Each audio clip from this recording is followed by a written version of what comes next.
If your kitchen cabinets are greasy, dirty, or have just lost their luster, I'm going to show you how to clean them with confidence. The first thing you want to do is come through and dust or vacuum the surface of the cabinets, because if you don't do that first and you come through with your wet cloth and they're really dusty, it'll create this pasty mud, which just makes a huge mess and makes it that much harder to clean. If you decide to go the dusting route, just make sure you use a Swiffer duster.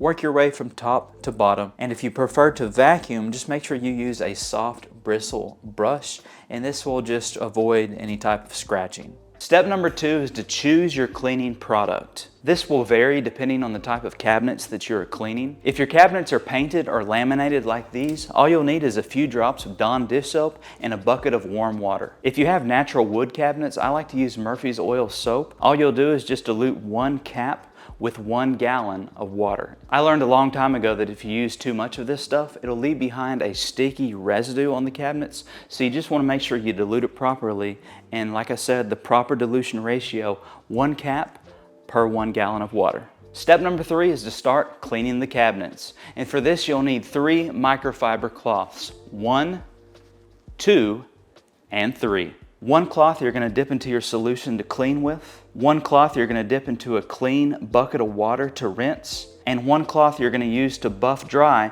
so you don't leave behind water streaks or spots. Also, the drying process is super important to prevent the cabinets from retaining any moisture that would cause them to warp. Try not to get ahead of yourself and do too much at one time. Just work your way cleaning 1 cabinet at a time. If you encounter any problem areas that aren't coming clean, you can use a Scrub Daddy.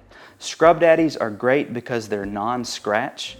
Just warm it up under some warm water so that it's nice and soft. Typically, the greasiest part of this job is the cabinet right above your stove. And if you need a little extra cleaning power, I recommend Dawn Power Wash. Dawn Power Wash has a pH of around 11, while your traditional Dawn Ultra dish soap has a pH of around 9. The stronger pH is what gives Dawn Power Wash the stronger grease cutting abilities. Another thing I love about this is you can spray it directly onto the cabinet, and because it's a foam and not real liquidy, you don't have to worry about it running down the cabinets and leaving drip marks. So you do this with just the same process: clean, rinse, and dry. I also want to mention you want to give special attention to these ledges right here, as they can become incredibly dirty as well. For this, you just need a small cleaning toothbrush or some type of small little nylon brush. This will allow you to get down into those small nooks and crannies and get them good and clean. You want to avoid using any type of melamine sponge or magic eraser, which is the same thing. Some people know them as magic erasers, some people know them as melamine sponges. You want to avoid using these at all costs. And the reason why I say that is what gives these their cleaning power is this is like a fine, small little sandpaper.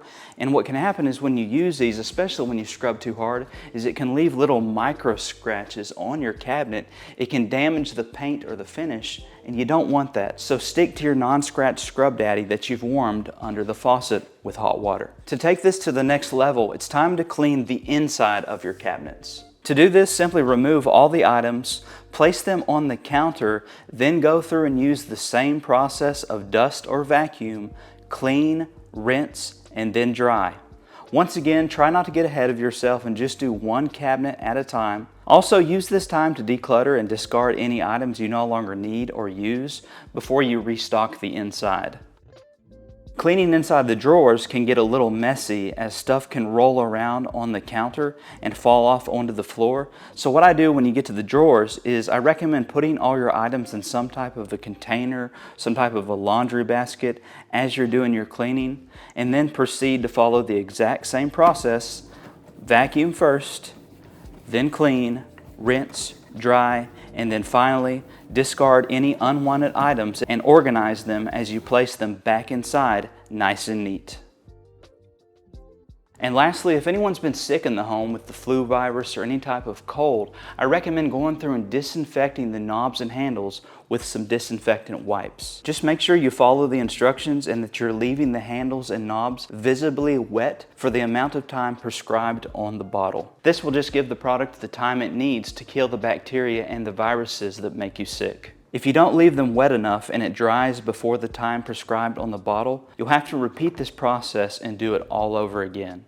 Now you may be wondering, how often should I clean my cabinets? I recommend cleaning any spills or visible dirt immediately to reduce the chance of that leaving any type of stain and making it that much more difficult to clean later. As far as the deep cleaning process that we've done today is concerned, I recommend doing that maybe once, twice a year. And that's it, my friends. That's all I have for you. That is the best way to clean your kitchen cabinets. If you found the video valuable, give it a big Clean with Confidence thumbs up. It really helps me out. And until next time, I will see y'all in the next video.